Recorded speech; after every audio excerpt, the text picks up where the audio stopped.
Yo, what is up, everyone? Welcome back to the Jay Rooney Show. We got episode 6 for you today.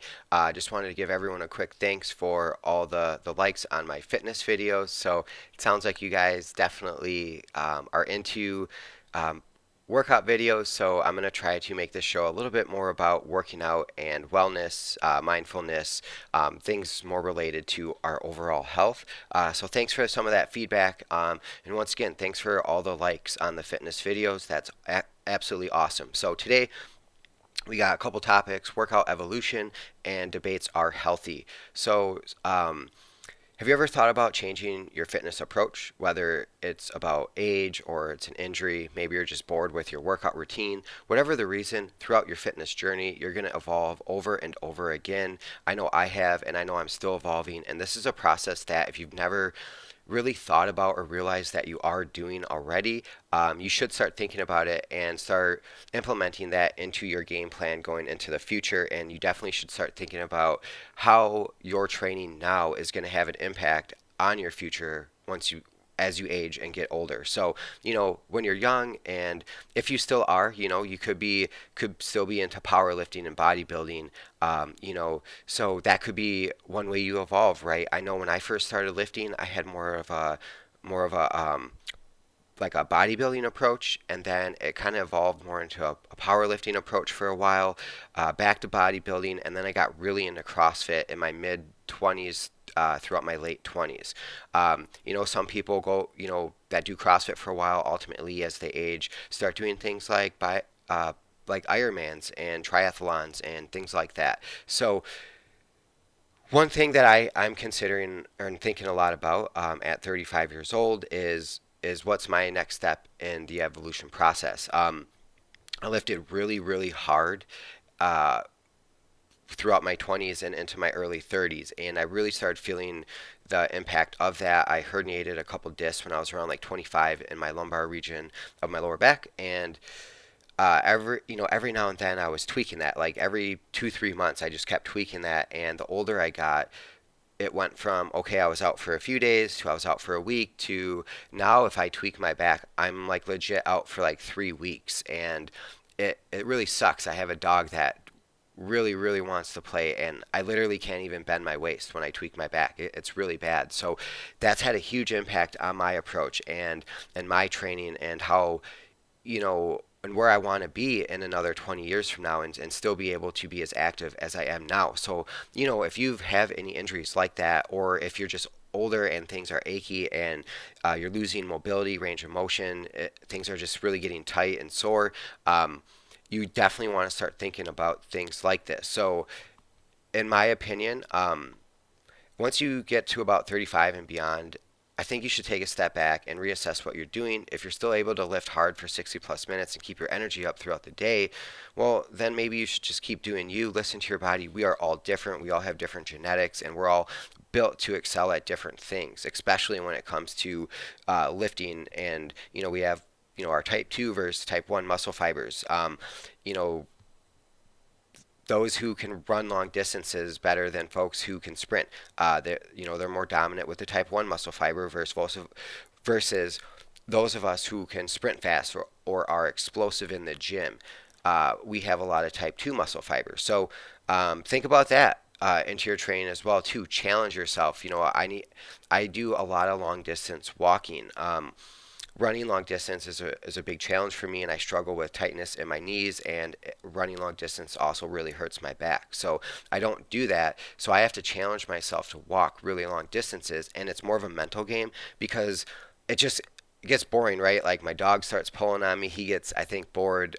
You can only listen to so many podcasts and music while you're walking. So that's something that I'm personally working on. But for those of you who are still working out, in your mid to late 30s and beyond, like you're still in your 20s, for what? Uh, are you still bodybuilding? Maybe there are people who bodybuild into their 50s. If once again, if that's you, you do you. You probably are living a lifestyle that most of us don't have the benefit of living. For example, as soon as I get done with this show today, I gotta hustle up and make breakfast, and then I gotta start work. My work is incredibly demanding. I have an email that comes through almost every 15 minutes, and my phone rings like every 30 minutes. So, you, you know, you, I'll be busy from the second I start working till about 5 o'clock. The only breaks I take are to either work out myself or to play with my dog. He gets all of my break time. So I basically take no breaks throughout the day for myself. Essentially, I'll take maybe 5 minutes here and there, but in fact, it's kind of funny. Sometimes I look forward to meetings that I'm not actively participating in, where I can just I'm just an observer, because I take those like breaks as well. It's really nice to just sit back and listen sometime. But, anyways, you know, a lot of you are still lifting harder than you need to, and one of the things we can do as we age is shorten the length of our workouts, or we can do less sets and reps. We can take more recovery days. We can get rid of certain movements. For example, I've gotten rid of the straight bar deadlift, and I only do hex bar deadlifts, which is what you've seen in some of my fitness videos. So really start thinking about the longevity of your fitness routine, and the impacts that's going to have on your body when it comes to things like working in the garden, playing with your kids or your grandkids, or being able to mow your lawn, just getting in and out of your car. Like, I know before my dad had some hip surgery, watching him getting in and out of his car was miserable. And sometimes if I sleep on my stomach, I find that my hips bother me. And I've always noticed that uh, I have a very similar body type as my dad. We kind of have the same imbalances in the same places. We kind of have very similar genetics, right? Like, we both have really strong shoulders. We have really strong glutes and thighs. However, we have a little bit of rotation going on in our hips that pulls our butts back and creates a lot of tightness in some of our hip flexors, and ultimately puts a lot of stress on our lower backs and our hips. And I think that's ultimately, along with some other reasons, I think I was overtraining, but I think that's ultimately what led to me herniating my disc in my lower back, and having hip pain now. And I sit a lot throughout the workday too. So, stretching, mobility work, stuff like that is also really important. I do a lot of fascia release techniques, a lot of stretching, a lot of mobility movements throughout the week. I definitely would recommend you do the same. Excuse me. Uh, it is still early. I'm still trying to figure out the right time to do these videos, whether I should do them in the morning or after work. And uh, so, so yeah, sorry if I sound a little tired, because I am. It's still early and it's still dark where I'm at. So sorry if you're watching and the lighting's messed up. Download the Rumble app, silence your phone, and just listen. Anyways, look at what Tom Brady's doing. Another change you can think about is incorporating more bands. I mean, that guy played 22 years, I believe it was, in the NFL. And I know as a quarterback, you don't take as many hits nowadays, but that guy was still tough. He still took a lot of hits, and he did start playing back in the day where quarterbacks were hit a lot. So I think there's a lot of truth to incorporating bands, and staying strong with more of that type of resistance training as we get older. That's something I've definitely started doing. It has a different feel. It it definitely is as much mental as it is of a physical change. So, and all this is a mental change. Oftentimes, when you go through this, you will atrophy a little bit. Some guys really struggle with that, and I did at first too. And I think it's why I pushed off, a major change in my approach to fitness until I was around like 33, 34, and that was when I realized I had to make a big change with my workouts. And because I only strength train now 3 to 4 days a week, and I stopped doing certain movements. I started doing more walking, and I completely changed my diet. I feel so much better. I got rid of a lot of problems I was having, which we'll get into when I do the diet video. So I will do a diet on the or a video on the evolution of the diet as well. So start incorporating more bands. If anything, start using them at the beginning as a warm up. You should always be warming up. I don't. I haven't gone to the gym since the pandemic started. That's another lesson that I learned. I thought at first, like, oh my gosh, what am I going to do? I can't go to the gym anymore. And I only had like a bar, some plates. I have a hex bar, thankfully, and I have a power tower with a pull-up bar and a dip station. So I don't have, and I have one pair of 35-pound dumbbells. So I don't have a lot of equipment. And I actually found I was able to maintain my body and achieve the same successes and build on that with just that amount of equipment by being creative and allowing myself to evolve and getting my diet in check. So think about implementing some of these changes. You'll have more energy. You'll find that you can accomplish the same results, and you'll be just as satisfied as you are now. And when you start making these changes, you know, slowly but surely start changing your diet, you're going to notice. Part of my problem with training as hard as I was, I had to eat so much to recover and have energy and basically just fill myself with glycogen to repeat what I did the day before. And that's not healthy. That leads to injury, that breaks us down, that burns us out. And ultimately, it ruins our gains too. Your body needs energy to repair itself and to build itself. So if you're exerting all of your energy in the gym, then it's honestly actually a setback. So even if you are young and in your 20s, you might want to think about dumbing down your workouts a little bit and doing just a little bit less and taking, maybe working just a little bit smarter versus working harder. If you're in your 30s and you've never worked out before, hey, maybe you're able to the train hard still. I always say I wish I didn't start working out until my late 20s. Folks that I do know that started working out in their late 20s are the people that are still working out super hard later in life. They haven't been through what I have with my body. They didn't start playing sports in childhood. They didn't break a bunch of bones growing up, and they weren't playing tackle football and wrestling and doing all these physical sports like I did. So I took a beating growing up, and a lot of the broken bones I had, I do feel in my workouts now, and I do have a lot of unbalances that I have to deal with. And there are days where I think I'm going to work out. I'll walk my dog. Like the other day, I slipped on the ice twice. Uh, I tweaked something, and I had to take a couple days off. And that's just part of maturing and growing and evolving and realizing that by taking a couple days off instead of like when you're young, you push through those moments. But when you're older, you realize if I were to work out now and work out through this, then I'm going to have to take even more time off to recover from that. And I'm setting myself up for a lot higher risk, a risk of injury. So let's think smart, fellas and ladies. Sorry. Let's everybody, you know, let's change our approach to workouts. Let's step back this upcoming weekend. I like to write things down. I do keep a fitness journal. I like to track what I'm doing with my body. I would strongly suggest start doing that and start tracking your evolution and the changes that it's doing to you. It does require a lot of mental strength. We'll do a video on mental fortitude and mental and mind. Uh, and mindfulness and just how we can use our minds to control us, whether it's in the gym, whether it's at work, or it's outside of work. We are all human and we all are full of emotions, but um, we can also control our thoughts too and control those emotions and keep them in check. And we can do that through mindfulness and meditation and it's part of healthy living, and even working out in your diet is all part of that. So more to come on health and wellness, fitness, mindfulness, and all the above. Once again, thanks for all the likes on the fitness videos. So another thing that I think is really healthy. Sorry, I am really tired this morning. I am struggling to get used to this new routine. So my goal this weekend, and I'm sorry for folks who have been watching the website. I did not update it last night. I had to take a step back and just take some time for myself. Listen to some It's Always Sunny in Philadelphia. I love that show. If you don't watch that and you need some humor in your life, I would highly suggest doing that. So I just felt like I needed a little bit of a break last night, and I'm gonna kind of take it easy the rest of this week. I'm not gonna push myself on the JRooneyProject.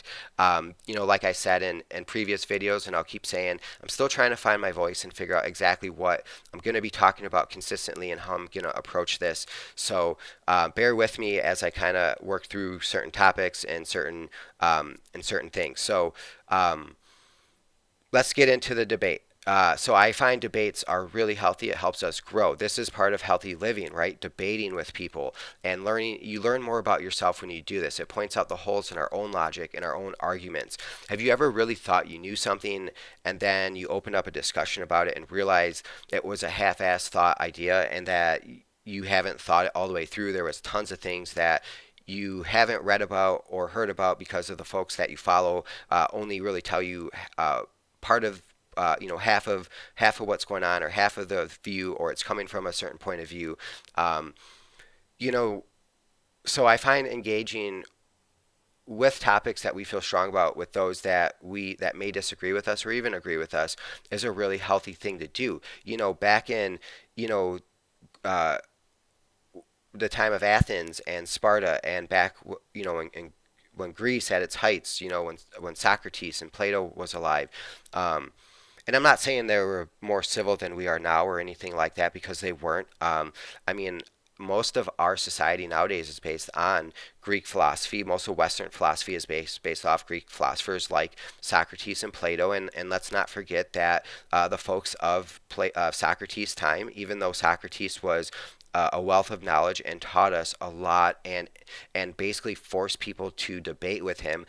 He was really challenging to converse with. And, when I read books like The Republic that Plato wrote about Socrates, I find Socrates so condescending myself. I would get so frustrated and difficult with someone like that. And let's not forget that folks back then ended up killing him. So the guy that we based basically our whole philosophy, our whole way of life on now, was murdered. So, you know, debate is good, but within reason, right? We got to keep those emotions in check. So that's where that whole mindfulness approach comes in. We got to have balance to our life, and we have to do all these different things to keep everything in check, and that's part of living a healthy life. So debate is part of that. This is a debate between Anna Kasparian and Ben Shapiro. Mad respect, really, to anybody who debates Ben Shapiro. Ben Shapiro is like the best debater I've ever seen, and I was legit worried for Anna. Even though I am familiar with Anna, she is the host of The Young Turks. She's a well-known progressive and Bernie supporter. She supports a lot of social programs, but I'm not really sure she's a full-on socialist. She wants to see the worker get more power, and frankly, I agree a lot with what Anna says. I definitely don't consider myself a progressive, a liberal, a Democrat, or any of the above. I don't even like talking about right or left anymore. I don't see a right or left anymore. And to me, Anna's not even that far on the left comparatively to some of the things going on today. But anyways, she's a lot. I agree with a lot of things she says.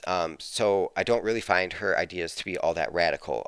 So which is partially why I don't consider her a socialist myself.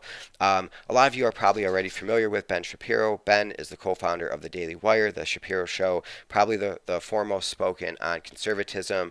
Is well known for being super intelligent, quick, well informed. Like I said, he's the best debater I've ever seen.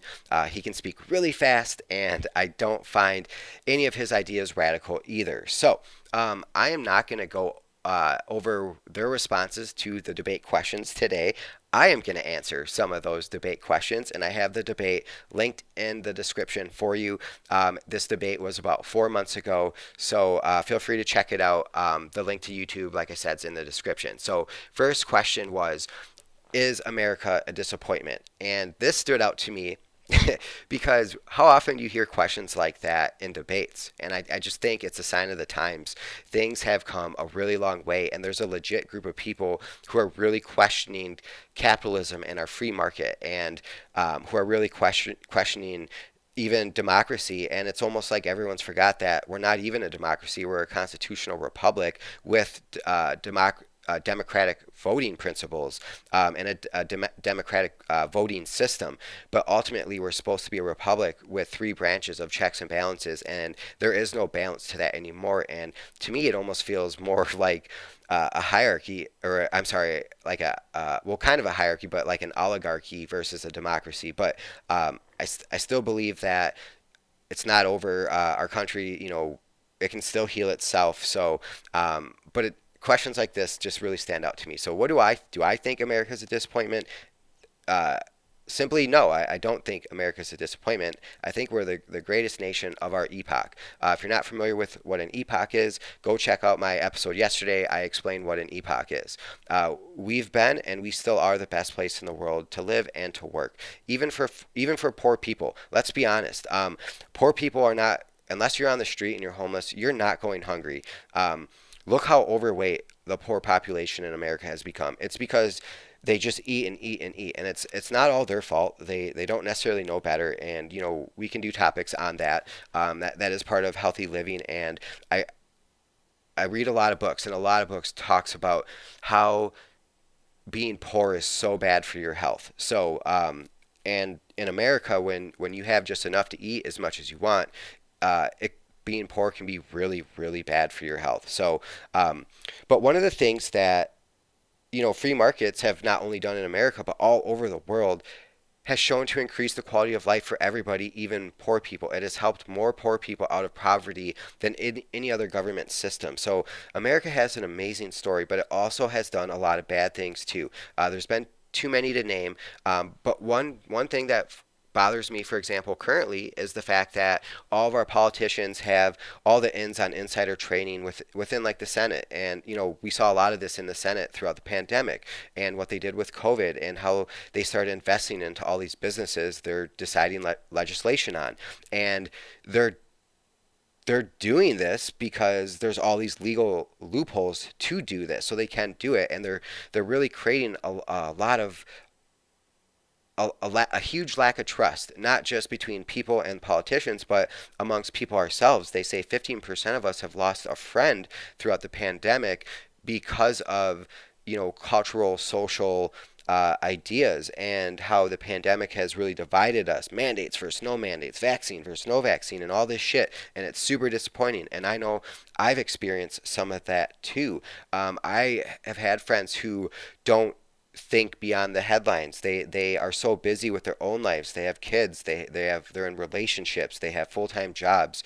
They have to take care of their houses. They have to, worry about all the challenges that they're going through mentally, and staying healthy and working out and all those things. I get it. Not everyone has time. And Jordan Peterson talks about this. He's got a word for it, and I'm sorry I don't remember, but it basically represents those who form really strong opinions and start judging everybody else, but have never really actually sat down to educate them on what's really going on around them, and they are just really making this so much worse. So I don't mean to digress and get off on that tangent, but no, I don't think America is a disappointment. I just think that perhaps we're at the time where we do need to make some tweaks to capitalism, even though it still helps the bottom 1% grow over time. It's not enough. It's not fast enough. It's not enough to keep up with. Look at inflation. Look at what inflation's doing. Literally, every business is inflating their products and their prices, whether they have to or not. They're all doing it. So, yeah, it's a tough game we're playing. There does need to be changes in America, which is personally why I find people like Anna so intriguing, because Anna is at least trying to throw out new ideas. And a lot of people just label her, oh, she's a socialist, this and that. She's not a socialist, in my opinion. She does have Western values, and she does, I think, have traditional American values. I just think she really wants to help out the less fortunate people, and there's so much wealth in our country. The rich have so much that there's got to be a way to balance this out a little bit more. And you know what? I agree with her. So, next question. What does it mean when educators don't believe in our free market? I'm not exactly sure how to answer this question. I don't think I'm intelligent enough to take this one on, but inside my head, I kind of know. To me, what it means is it's a bunch of stuck-up rich dudes who are living in an echo chamber, who don't ever converse or surround themselves around people like me or poor people or really anyone outside of that higher education community. And I think they're a big problem and a big reason why we have so many problems in our country. And I think COVID's another example of how our educators have seriously failed us. How many medical universities do we have? How many medical universities came out with proactive tips and advice and stuff that we can do to deal with COVID at home if we catch it? Because how many of you caught COVID and called the hospital and they said, too bad, suck it up at home and just get over it, right? And none of them told us anything about what we could do about it to help recover quicker. And there are actually things out there you can do. I don't want to get into those things on this show. Go look them up yourself. But there are things that you can actually do. And if you are living a healthy lifestyle, you're probably already getting in things like zinc, and you're probably already familiar with the benefits of vitamin D. You can take that a step further. If you didn't know, you can't get vitamin D all year round from the sun. You do have to supplement it. So for folks like me living in the Midwest, this time of year, it doesn't matter how much I'm outside.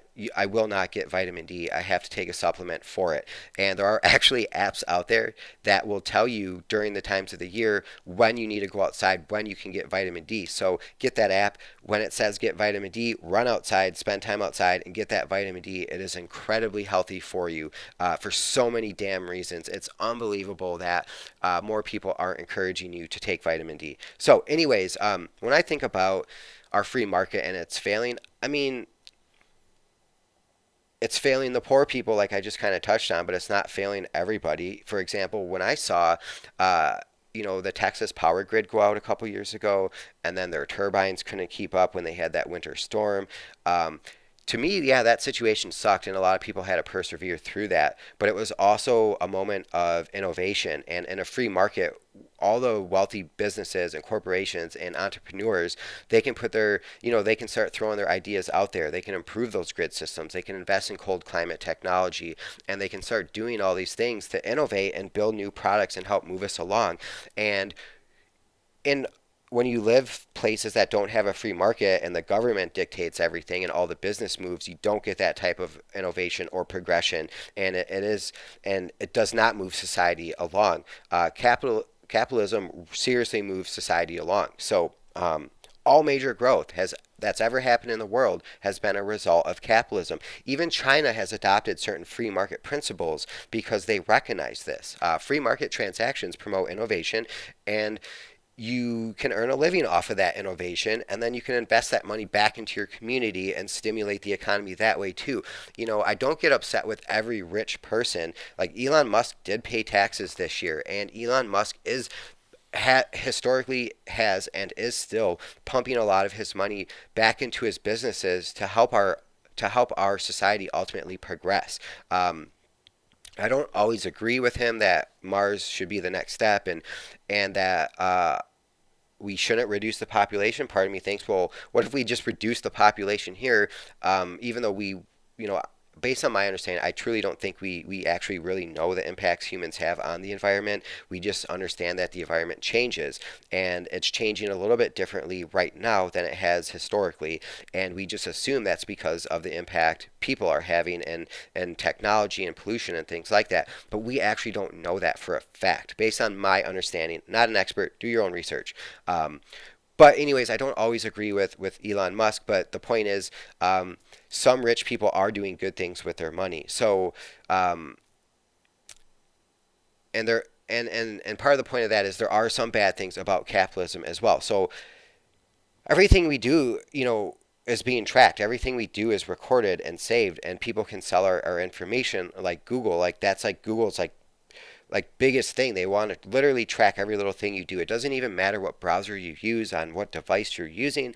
Everything gets linked back to Google and Google servers, and Google saves all of that. So I don't like that about capitalism. To me, that's a place for more regulation. I don't like regulation personally. I think less government is better.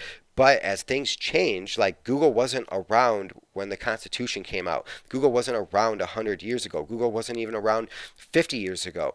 We got to take a step back. Like, this is bullshit. They shouldn't be able to track every goddamn thing we do. Excuse my language. Sorry, Jesus. But man, that is a soft spot for me. The rumor has it Brave out there is a browser that doesn't use Google, but if you don't know to look up the Brave browser while you're on their site, you're still gonna get kicked back to Google, and I still don't trust it. So yeah, I mean, look into Robert Epstein's work. It'll trip you out, man. And so personally, I think that's where I think we should make changes to our free market and capitalism. I think perhaps those companies should be treated more like phone companies or electric companies or something else, right? We got to find a way for them to not just track every little thing we do. Look, man, a lot of people watch porn nowadays. If you want to watch porn, you should be able to watch porn in the privacy of your own home and do your own thing without anybody ever knowing, tracking, and saving that. I would recommend quitting porn. I think porn is actually really bad for us. But maybe we could do an episode on that another time. And it's funny because when I told one of my best friends from over 10 years once, a couple years ago, that I was trying to stop watching porn, that was the beginning to the end of our friendship, which, I'll touch on that a little bit too. It was really unfortunate. And I don't think it was him, it was his girlfriend. And that was actually really strange to her. And a little bit of context, she was really into her sexuality. She was a stripper for a living, and her and my friend they literally made porn videos for a side business. So like me telling them I wasn't watching porn anymore was like a big deal. I mean, that's what they were into, right? That they were literally making good money off of that too, like way more money than I think I'll make off of doing a podcast like this. So, anyways, another thing I don't like about the free market is healthcare. To be honest, it's a couple $100 just to go to the doctor. God forbid something's actually wrong with you. So I don't know what you're talking about anymore when you say the word free. There's a debate about the word freedom, positive or negative liberty, and what that really means.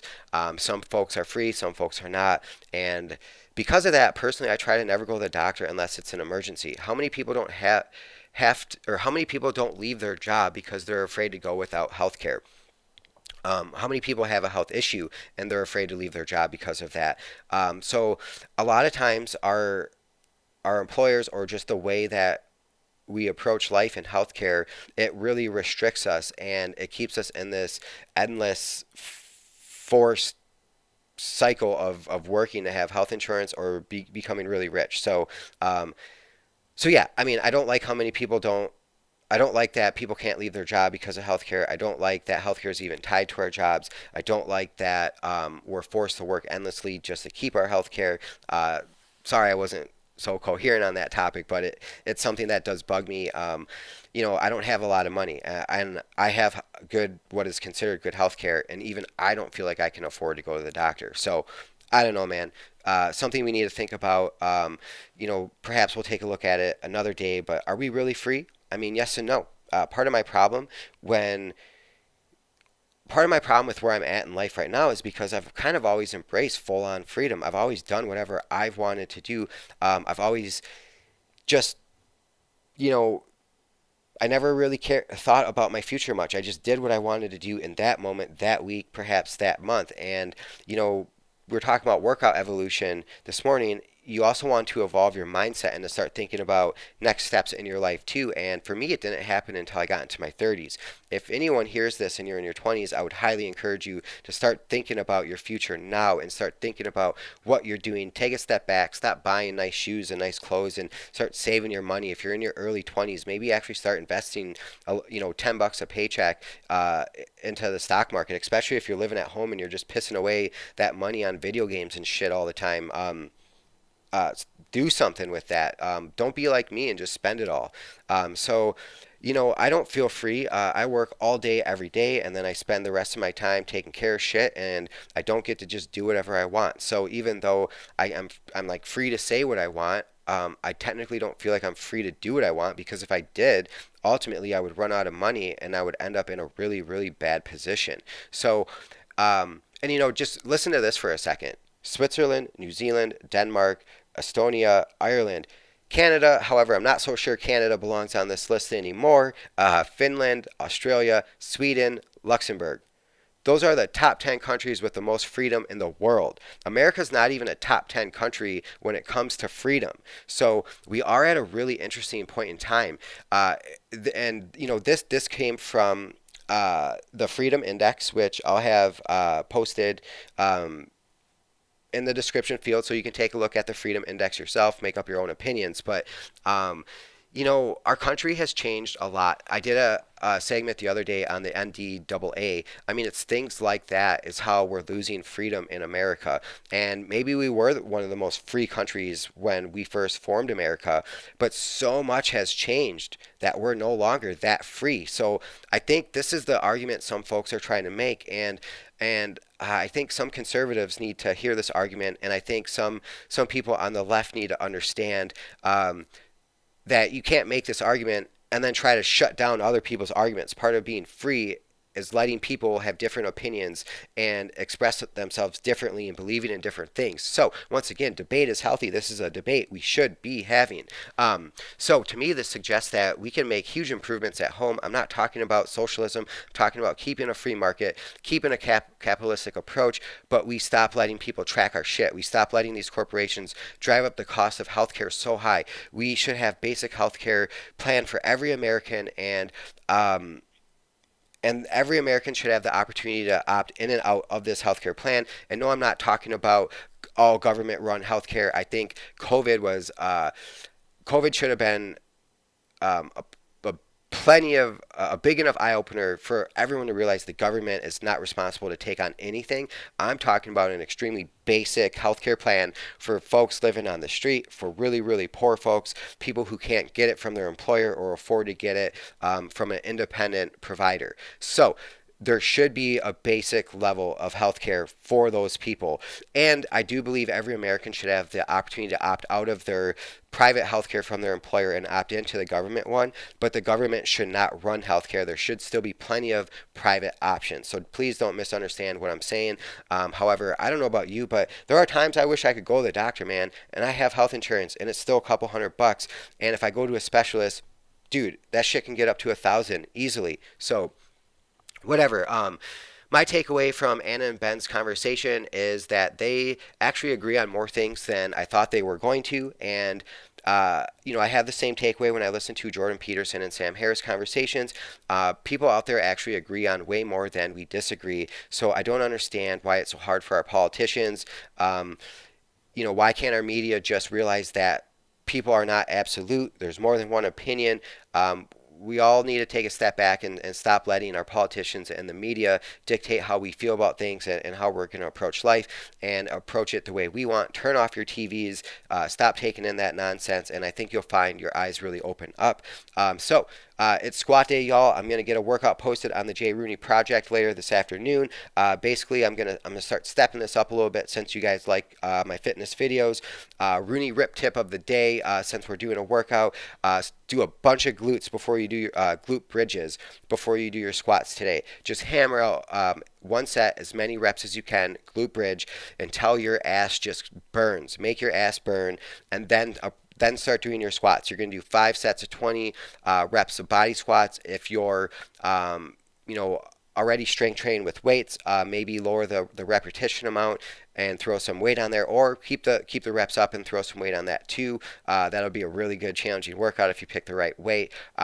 But if you get that ass pumping before you do your workout, I guarantee for any women or any fellas who just trying to keep their ass tight to keep their pants up, it's a little trick, guys. If your pants are always falling down, keep a nice strong ass will not just help you lift things off the ground, but it'll not just make you look good, but it'll actually help keep your pants up.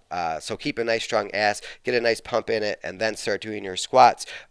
You are going to get really sore when you do that. Yeah, your ass will need some recovery, but for any women who want to build up their ass, tone it, tighten it, men who are just trying to keep their pants up, work out that ass, or do those glute bridges, and then get into your lower body workout. So after you do the squats, we're going to do jumping jacks, 15 seconds off, 15 seconds on for 1 minute, and I want you to do 3 sets of that, and then I'm going to have you do 3 sets of plank as long as you possibly can. All right, everyone, this was a long segment today, longest one I've done yet. I know most of you are probably not going to listen to all of this, so if you make it to the end, thank you so much. Hit that subscribe button if you haven't already. Please make sure you're liking these videos as well. Download the Rumble app. I'm also on YouTube, and there's more to come on the JRooneyProject. There's going to be some coaching coming up here. So if you're interested in, picking yourself up off the ground and living a better life, learning how to work out, learning how to approach mindfulness, learning how to get your diet in check, you can reach out to me on the J Rooney Project and inquire about those services. It's not up yet. That's going to be up and coming. My goal is to have that ready by the end of next month. So everyone, go have a great day. Be calm, be courageous, strength, and honor.